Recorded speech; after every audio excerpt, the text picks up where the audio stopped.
ambil. Alhamdulillah. Begini Pak, ini saya ada tugas dari Pendidikan Guru Penggerak untuk menyampaikan beberapa pertanyaan Pak tentang pengalaman Bapak sebagai kepala sekolah, terutama tentang pengambilan keputusan dilema etika. Ya, tentu Bapak pernah mengalami kasus dilema etika. Iya, Pak. Jadi pertanyaan saya pertama Pak, bagaimana Bapak dapat mengidentifikasi kasus-kasus yang merupakan dilema etika atau bujukan moral? Ya, artinya semua aturan gitu. Kadang kan biasa ada namanya SOP. Nah, kita tetap mengarah kepada SOP. Jadi yang berkenaan dengan dilema etika itu. Yang pertama bahwa kita melihat dulu apakah ini sesuai dengan SOP atau tidak. Kalau dia masih bertentangan, tentu banyak hal-hal yang perlu kita diskusikan. Terutama kita tahu betul apa dampak yang dihasilkan dari keputusan kita pada saat kita mengambil keputusan. Kalau memang dampaknya lebih banyak tidak memberikan manfaat, ya tentu kita hindari hal-hal yang demikian. Tapi kalau dampaknya memang bisa membawa ke perubahan yang jauh lebih baik, tentu keputusan itu yang kita akan ambil. Nah, itu yang pertama. Jadi tetap Iya. dari hasil keputusan itu. Nah, berikutnya Pak, selama ini bagaimana Bapak menjalankan pengambilan keputusan di sekolah Bapak? Iya. Terutama untuk kasus di mana ada dua kepentingan yang sama-sama benar atau sama-sama mengandung nilai kebajikan.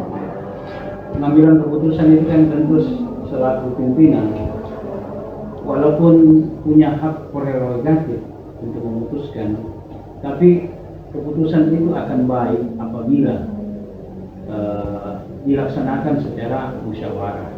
Nah, tentu kan sebagai kepala sekolah tentu saya memanggil teman-teman para wakasek, ada 4 wakasek, kemudian belum lagi pembina-pembina eskul, pembina OSIS. Nah, ini kita ajak berembuk membicarakan persoalan-persoalan yang terjadi di dalam sekolah, sehingga mengambil keputusannya itu betul-betul tidak hanya jatuhnya di kepala sekolah, dan memang hasil keputusan bersama Dewan Guru untuk pengambilan keputusan di sekolah. Nah, mungkin begitu. Mungkin lebih bagus kalau banyak kepala yang Ya, satu kepala berpikir dengan 10 kepala berpikir tentu beda lah hasilnya. Iya Pak. Iya. Terus langkah-langkah apa atau prosedur seperti apa yang biasa Bapak lakukan selama ini? Ya, itu kan langkah-langkahnya kan tergantung jenis persoalan yang kita hadapi. Ya, tentu kan banyak persoalan yang terjadi di sekolah, baik itu siswa dengan siswa, siswa dengan guru, guru dengan guru. Jadi semua tergantung lah titik persoalannya di mana. Nah, tentu cara-caranya juga menyelesaikannya ya perlu tahapan-tahapan. Misalnya saya kasih contoh persoalan antara siswa dengan siswa, ya kan? Kalau kejadiannya di dalam kelas, maka penanganan masalah itu tentu dilakukan oleh guru mata pelajaran yang berada pada saat masalah itu terjadi. Kalau misalnya sampai tidak bisa diselesaikan, barulah mengundang para wali kelasnya. Wali kelasnya tidak bisa, dipanggillah, diajukanlah ke guru bimbingan konselingnya. Ya tentu kalau harus melibatkan orang tua, ya tentu kita panggil orang tuanya. Nah, setelah itu barulah lagi ke tingkatan berikutnya ke kesiswaan, baru ke kepala sekolah. Ya harus berjenjang lah. Nah, berikutnya Pak, hal-hal apa yang selama ini Bapak anggap efektif dalam pengambilan keputusan pada kasus-kasus dilema etika? Ya, sangat efektif apabila keputusan itu kita laksanakan secara bersama-sama. Karena kenapa?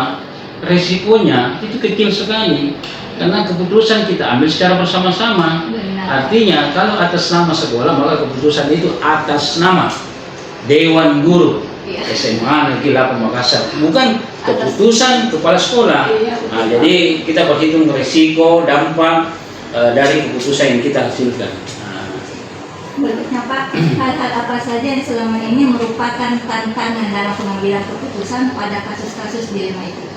Ya tentu memang tidak semua masalah itu bisa diselesaikan secara cepat, tapi mungkin ada yang sampai terganjal itu diselesaikan karena adanya itu tadi ganjalan-ganjalan baik dari pihak dalam itu sendiri maupun dari pihak luar.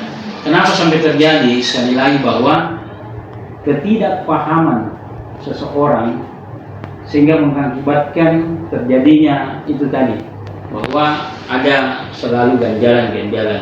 Jadi intinya di sini adalah apapun masalah itu intinya ada di komunikasi. Kalau komunikasinya efektif, komunikasinya terbuka, insya Allah masalahnya juga akan jelas dan bisa terselesaikan dengan baik. Terus Pak, apakah Bapak memiliki sebuah tata cara atau jadwal tertentu dalam sebuah penyelesaian kasus dilema etika? Apakah Bapak langsung menyelesaikan di tempat atau memiliki sebuah jadwal untuk menyelesaikannya? Bentuk dan prosedur seperti apa yang Bapak lakukan? Penyelesaian masalah itu ada yang diselesaikan pada waktu itu juga. Penyelesaian masalah ada yang tidak bisa diselesaikan pada waktu itu. Karena kenapa?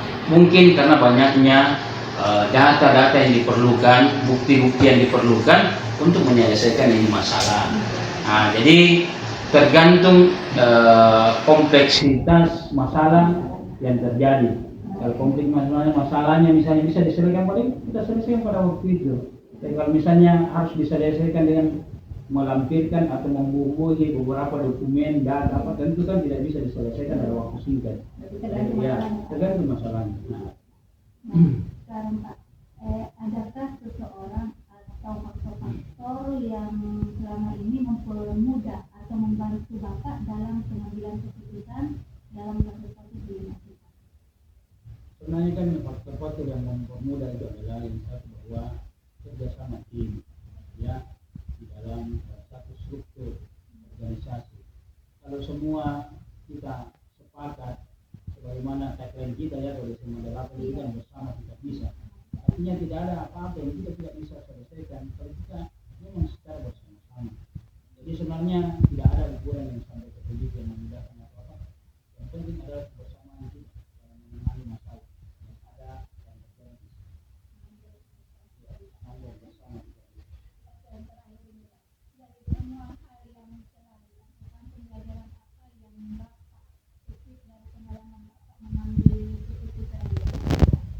Ya, tentu pengalaman yang paling berharga adalah satu kepada berpikir sangat beda dengan beberapa. Nah, begitu pun menangani satu masalah, keputusan yang diambil oleh satu orang atau orang-orang tertentu saja dengan sekelompok orang bersama organisasi tentu tidak berbeda. Jadi saya melihat bahwa yang kita ambil secara bersama-sama bisa jauh lebih efektif dan namanya juga kita laksanakan pada kehidupan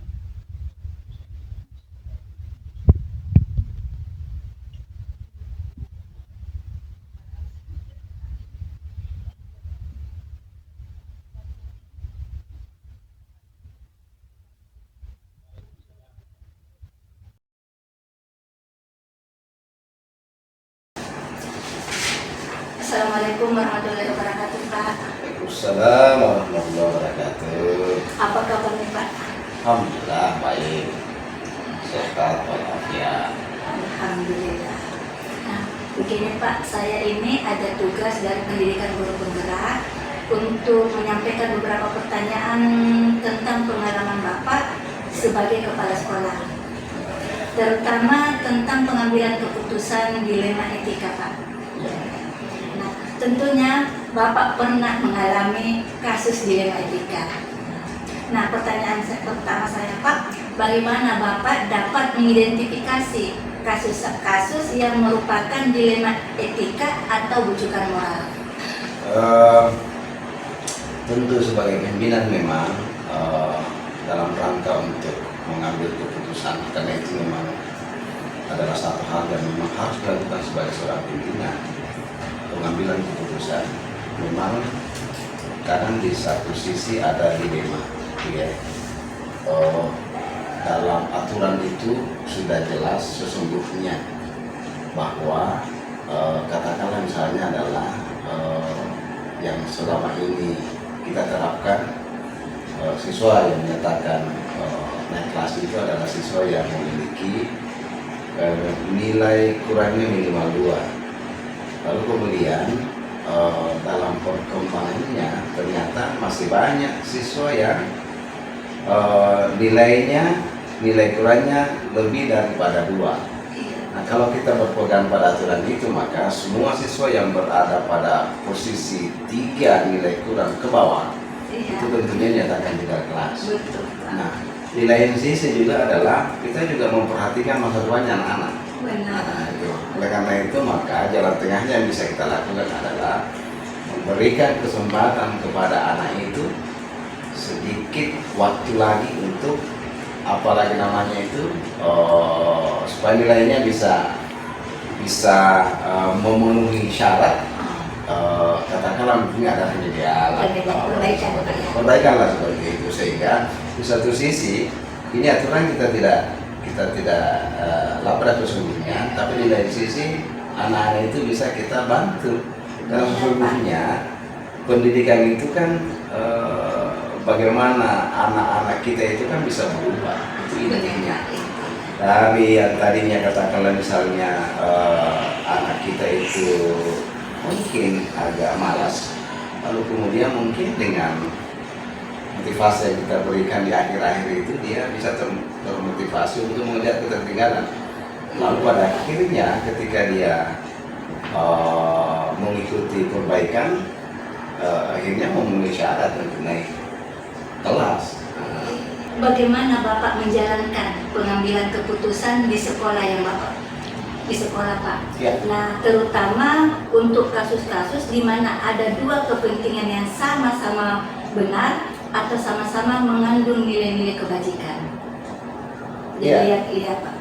Jadi saya kira memang kalau misalnya memang seperti yang disebutkan tadi, ya ini dalam tanda kutip kan sama-sama mengandung kebajikan. Iya.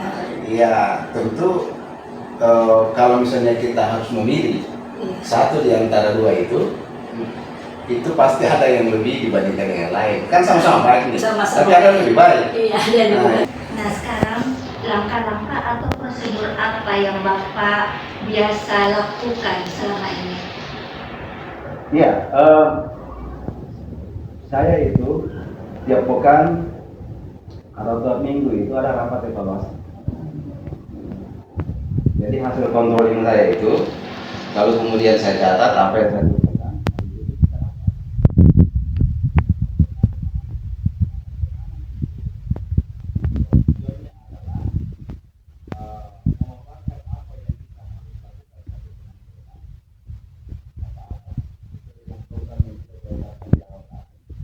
Lalu kemudian apa kita evaluasi apa yang terjadi selama 1 bulan yang lalu.